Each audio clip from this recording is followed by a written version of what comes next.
ఇప్పుడు ఎవరో ఒక సోషల్ మీడియాలో పెట్టినారు నా పేరు మీద,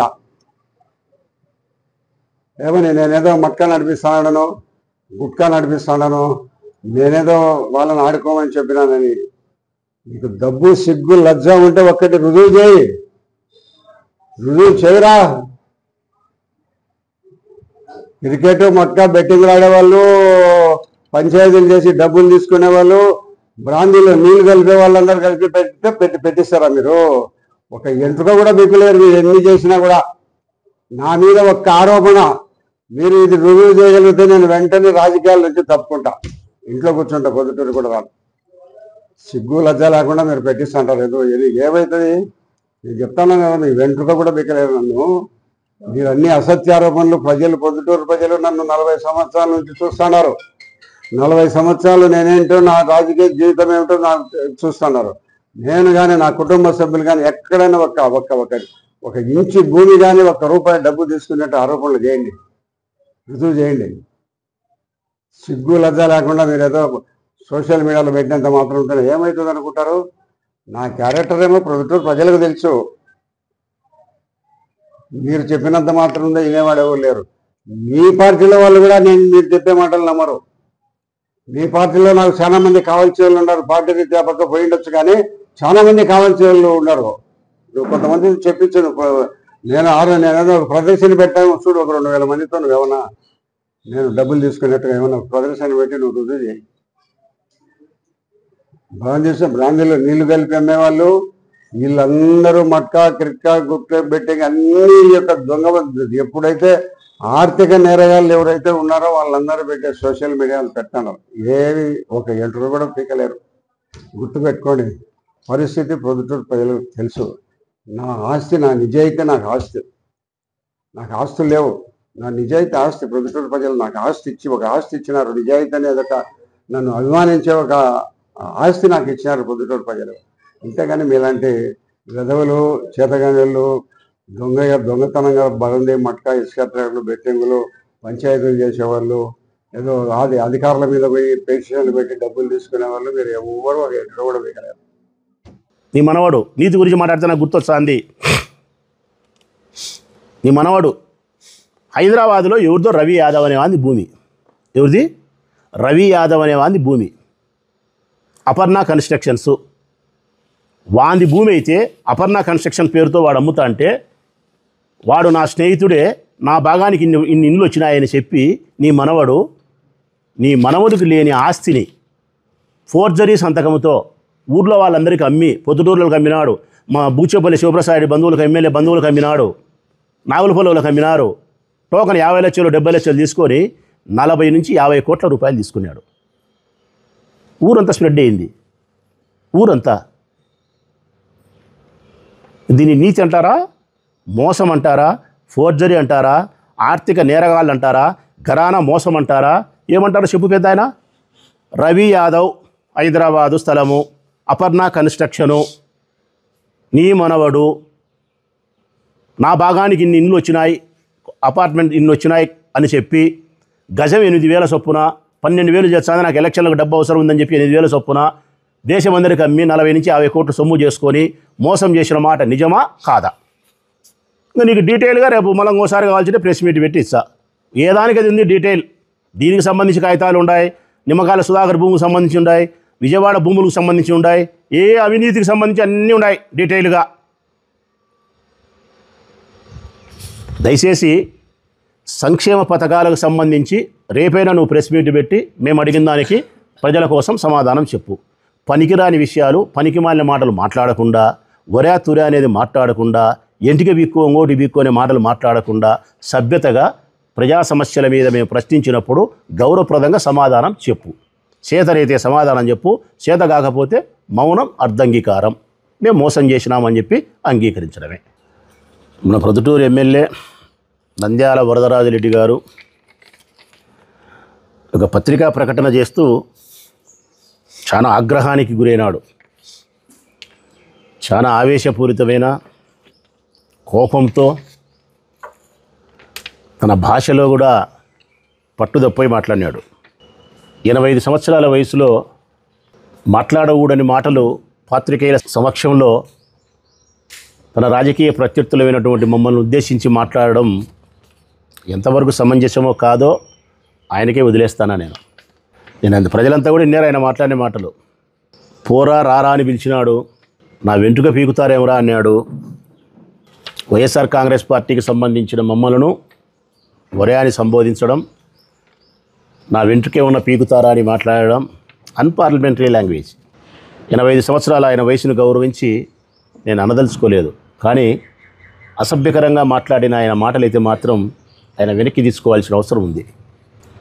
ఇంతకు ఎందుకింత కోపం వచ్చింది ఆయనకు, ఎందుకింత ఆవేశంగా ఒరేతరా వెంట్రుగా పీక్కొని మాట్లాడాడు అంటే ఆయన ఉద్దేశము దీనికోసం ప్రజలారా,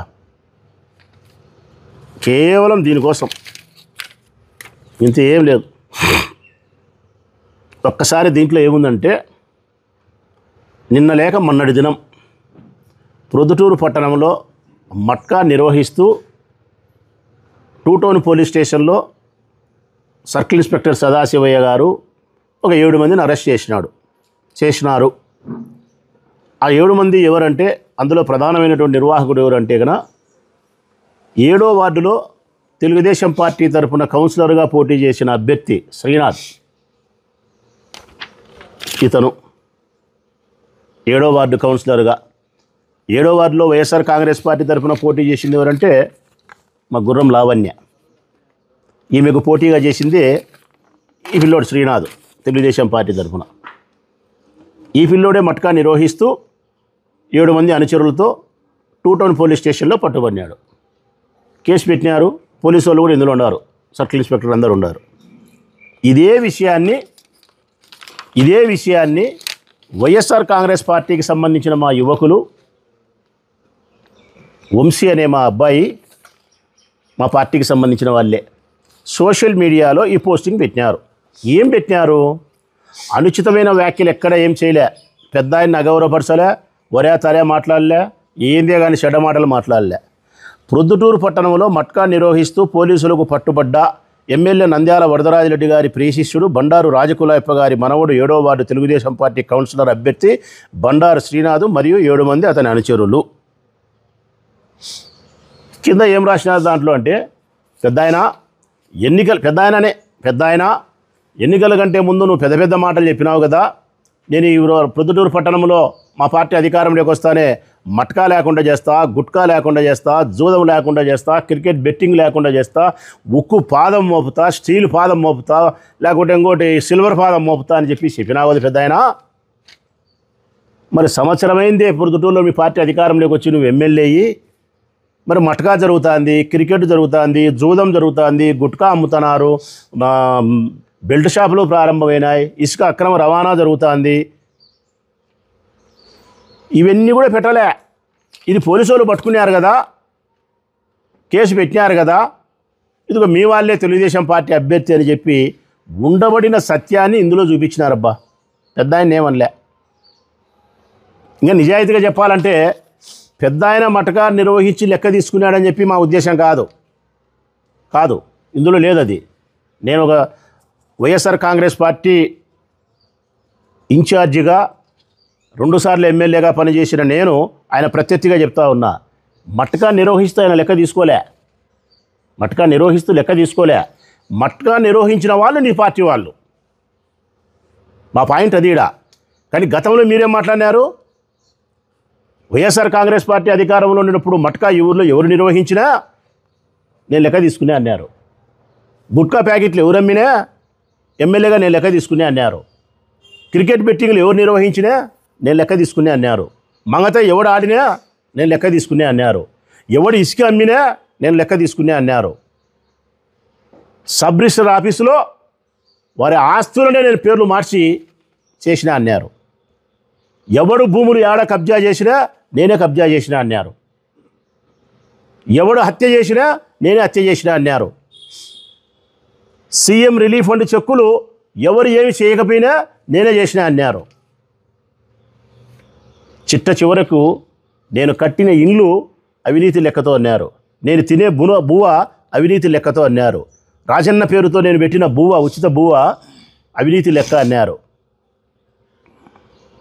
మరి నన్ను ఇన్ని మాటలు మీరు అన్ని సంవత్సరాలు విమర్శించినారే, అన్ని పోస్టింగ్లు పెట్టినారు, ఏంటింటే చేసినారు, మాట్లాడినారు, ఇన్ని అబద్ధాలు మీరు మాట్లాడినారు. మరి ఈ పొద్దు నీ మీద నువ్వు లెక్క తీసుకున్నావని కూడా మేము అనలే. ఆ పిల్లోడు వంశీ అనేది ఏముంది నేనే అడుగుతానా, ఇప్పుడు పోలీసు వాళ్ళకే చెప్తానా? ఈ ఊర్లో మట్కా లేదా? ఈ ఊర్లో గుట్కా ప్యాకెట్లు లేవా? ఈ ఊర్లో క్రికెట్ పందెం నిన్న జరగలేదా? ఈ ఊర్లో మంగతాయి జూదం లేదా? మేము మూత వేసిన జార్జి క్లబ్బులు ఇప్పుడు ఇస్పెటాకులు ఆడుతున్నారా? ఆడలేదా? భూములు కబ్జా చేసే ప్రయత్నం మీ వాళ్ళు చేస్తున్నారా? చేయలేదా? ఇసుక అక్రమ రవాణా జరుగుతుందా? జరగలేదా? బియ్యం అక్రమ రవాణా జరుగుతా పట్టుబడుతున్నారా? పట్టుబడలేదా? ఎన్ని లేవా పొద్దుటూల్లో? తెలుగుదేశం పార్టీ అధికారంలో ఉండి నువ్వు ఎమ్మెల్యేగా ఉండి ప్రొద్దుటూళ్ళు ఇవన్నీ జరుగుతూ ఉండేటప్పుడు నిన్ను ప్రశ్నించగా ఎవరిని ప్రశ్నిస్తారయ్యా? మాకు తెలియగడుగుతాం. ఆ రోజు పెద్ద పెద్ద మాటలు, బడాయి మాటలు మాట్లాడింది మీరే కదా, నువ్వు ప్రవీణే కదా మాట్లాడింది. పెద్ద పెద్ద మాటలు మాట్లాడినారు. అమావాస్యాలకు ప్రసిద్ధి, బాబాయ్ దోశకు ప్రసిద్ధి, ఇంకొకటి వడకు ప్రసిద్ధి, ఇడ్లీకి ప్రసిద్ధి అని మాట్లాడినా, సుకూర్ బిర్యానీకని. మరి ఇప్పుడు దేనికి ప్రసిద్ధి ప్రొద్దుటూరు? నిన్నే ప్రశ్నిస్తారు, మీ పార్టీ అధికారంలో ఉంది కాబట్టి. ఇది సోషల్ మీడియాలో పెడితే ఏ అనుచిత వ్యాఖ్యలు లేకుండా పోలీసులు అరెస్ట్ చేసిన ఫోటోను పెట్టి పెడితేనే దీని మీద మళ్ళీ పోలీస్ స్టేషన్లో కేసు పెడతారా మా మీద, మా వాళ్ళ మీద? నేను పోలీసులను అడుగుతానా, ఇందులో కేసు పెట్టడానికి ఏముందయ్యా పోలీసులారా? వ్యక్తి యొక్క భావస్వేచ్ఛకు కూడా అధికారం లేదా? వాక్ స్వాతంత్రానికి కూడా స్వేచ్ఛ లేదా? మీరు పెట్టే కేసులకు, మీరు చేసే పనులకు అయితే కదా అంబేద్కర్ బతికి ఉంటే 100 సార్లు చచ్చిపోతాడు, 100 సార్లు చచ్చిపోతాడు ఈ రెడ్ బుక్ రాజ్యాంగాన్ని చూసి.